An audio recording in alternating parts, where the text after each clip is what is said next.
if you're going to seed start, you need to make sure you have a sterile seed starting mix. Now, I prepared this beforehand. If you'll see in one of my other videos, I have made this seed starting mix from peat moss, vermiculite, and perlite. The peat moss does make it slightly acidic. If you want to add something for that, you can, but I have not. And I've sifted it, and look how fine that is. Beautiful. Beautiful stuff. Pre-moistened, because when you sterile your seed starting mix, you get a pot of rolling boiling water, dump it in, cover this bowl with tin foil, metal bowl with tin foil. This traps that heat in and kills any gnat eggs or anything in there and makes it nice and sterile. You want to slowly get this stuff on here. It's nice and moist, so you don't have to worry about watering it later.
Sometimes I like to dibble these trays before, because as you can see, some of them aren't filled in all the way, so I just lightly put another layer on there just to fill in any ones that don't have enough seed starting mix.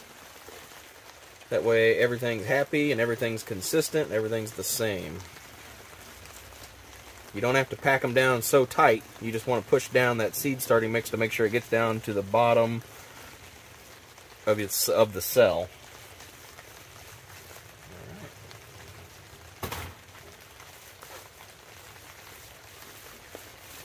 Going to try to get off any excess, try to get it down in there, work it down.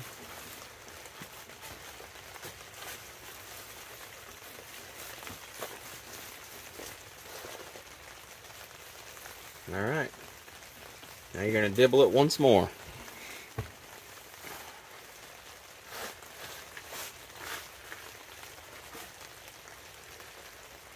Now onion seeds only need 1/4 inch.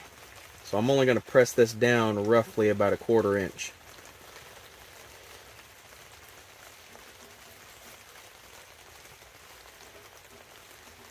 If they get a little bit deeper, it'll probably be okay, just as long as it ain't much.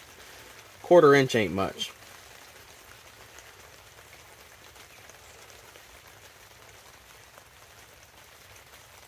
And since I won't be able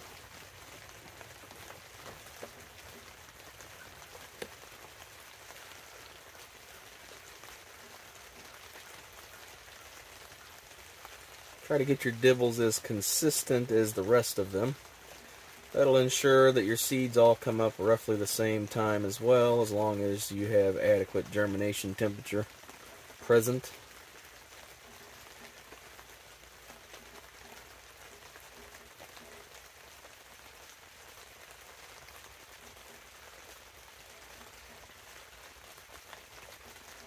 And moisture.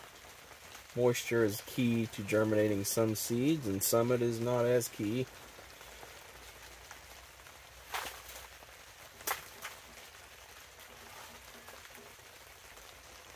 Okay, as I stated before, You don't need a fancy seed tray. You can also use take-home containers. I usually like to keep these plastic ones for this case. We're just going to go ahead and fill these guys up.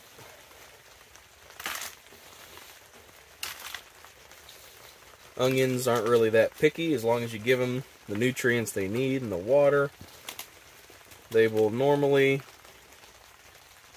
do pretty well.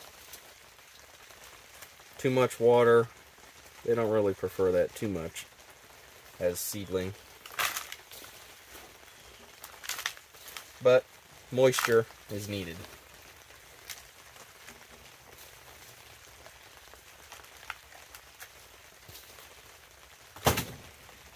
Another key point here is this is not just dirt from outside.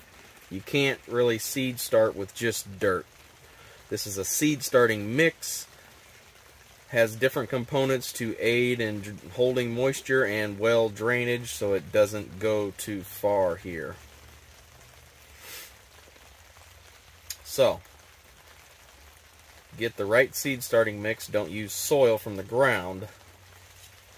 Now I'm going to fill the other one up and we're going to show you what we're going to do with our old seeds. Now you want to make sure that you poke holes in the bottom of your tray if it doesn't have holes already. That will help promote better drainage so you don't overwater your plants. So, we're just going to use these leftover seeds. I think these are a couple years old. Last year I didn't have the greatest germination with these, so I'm just going to broadcast these in here and kind of push them down a little bit, and then maybe dress the top with something after I water them.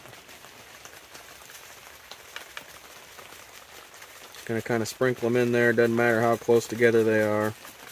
Not a big deal. Onions like to be bunched up at the beginning stage. You can tease them apart later.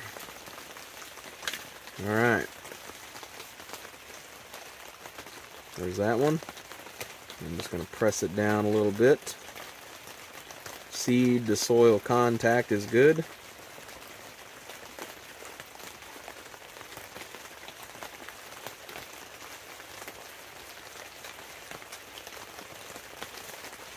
Now we're going to be doing these yellow candy onions in here. Old seeds, the same thing as the red ones that's coming up. There's only a couple of these, so these ain't really that big of a deal here. Just going to spread them out a little bit more. Give them a nice pat down. Seed to soil contact, which is key. And then these red onions, going to do the same thing. And then these red onions, we're going to do the same thing. We're going to just broadcast these in here. Seed to soil contact.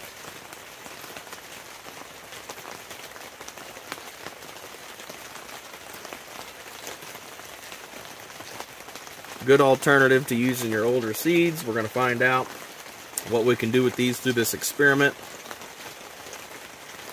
And then last but not least, another reused tray. We're just going to be doing some older seeds, these bunching onions. These might be like 5 years old, but they'll still do. I'm going to go ahead and use all these up, see what comes out of it. Will they grow? Give it a good seed to soil contact.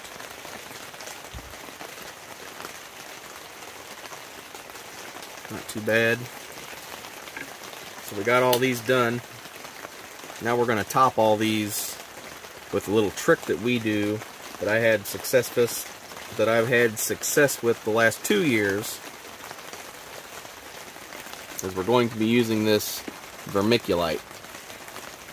This holds moisture and nutrients.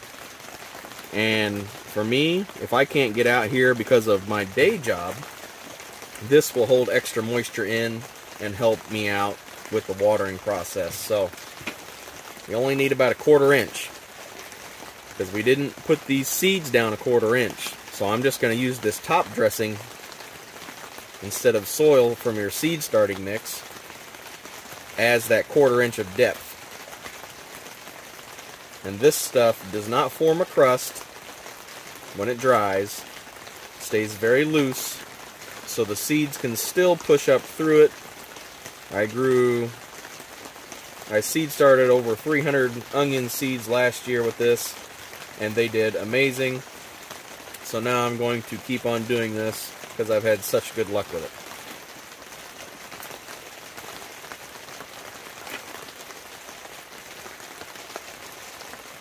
You can also use perlite as well, but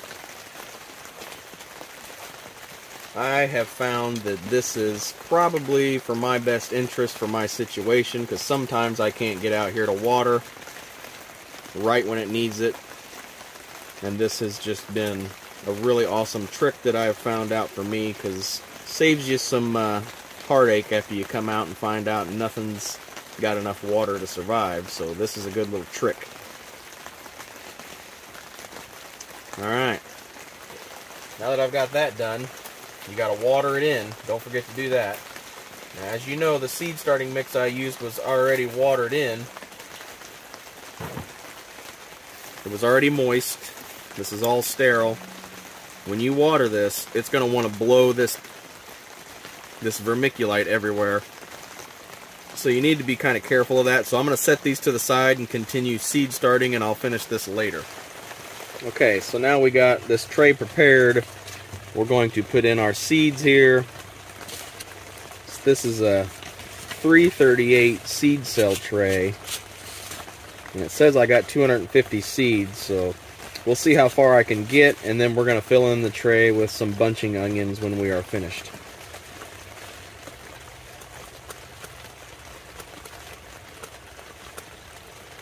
If you get 2 per seed cell tray, it's not a big deal. You can still use both seeds when they grow up to be transplants. You can still use them. You just got to tease them apart gently. And onions are pretty hardy. Even if you damage the roots a little bit, they'll probably still come out on top, which is good. It's one of the methods. That's why I did that method with the takeaway trays from restaurants. I keep those because for onions you don't need nice trays like this. You can just pop in some of those seeds in there, let them dry out a hair, tease them apart, and then you got a ton of transplants for a little bitty space. Both methods are pretty advantageous. I like doing it this way because they each get their own little home, and that way whenever I fertilize them, they get their own amount of food, and they all grow to a consistent size. Kind of keeps them from competing with everybody else. One of the reasons why I do it this way. But I do it the other way as well to kind of help the kids. I like to let my kids take care of some of that stuff and let them water it, and then that's their responsibility. And they enjoy it too. Gives us a little something to do together.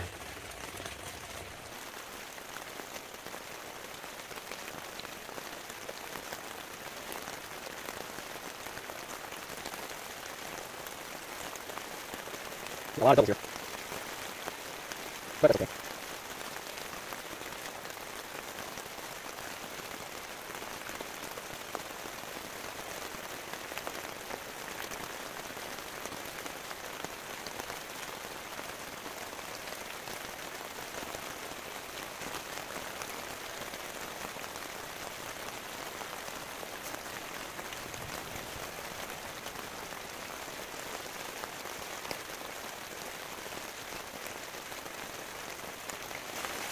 Alright, so that's where those ended. I had a lot of doubles, but I'll still get to use those transplants.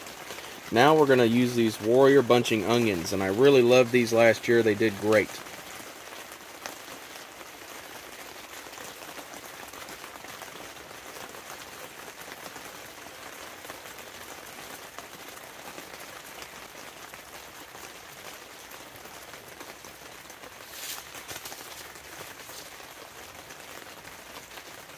And right here is where these ended.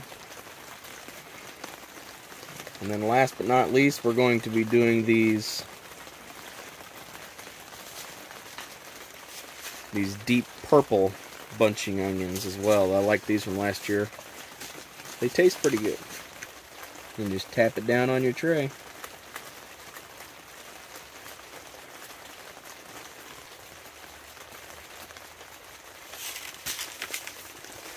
Alright, so we got this whole tray seeded. I made it to here with my bulbing onions, and these 2 bunching onions finished off the rest of the tray. Now, you could top this back with seed starting mix, but you don't have to do it that way, because when that dries, it can form a crust, and you make it hard for your seeds to break through that crust if you don't keep it perfectly watered with adequate moisture. Now you can use perlite, and that does fine, but it seems to get like an algal buildup all the same. I've done both. I've done the perlite, I've done the seed starting mix, but I got a trick for you. I like to use vermiculite. Yeah, vermiculite, that stuff in your seed starting mix that holds the moisture and the nutrients. It seems to be a really good topping for your seeds, in my personal opinion.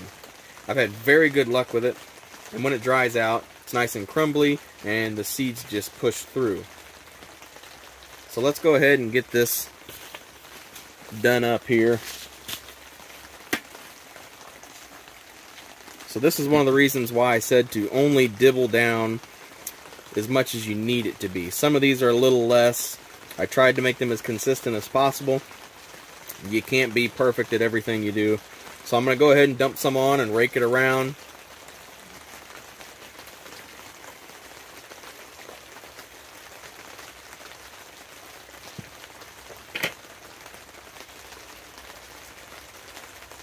You're just going to let it fill up all them cells.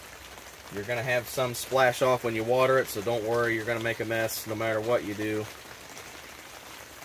So I just kind of try to push it down, bulldoze it around, try to save any excess I can, and just work it around that edge. Kind of pressing it in some places as I go across it, so I get that good seed to soil contact with my seeds.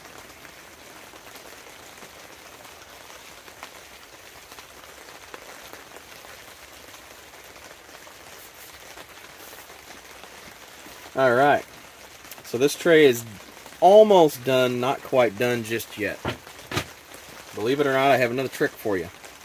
So, we're going to go ahead and water this.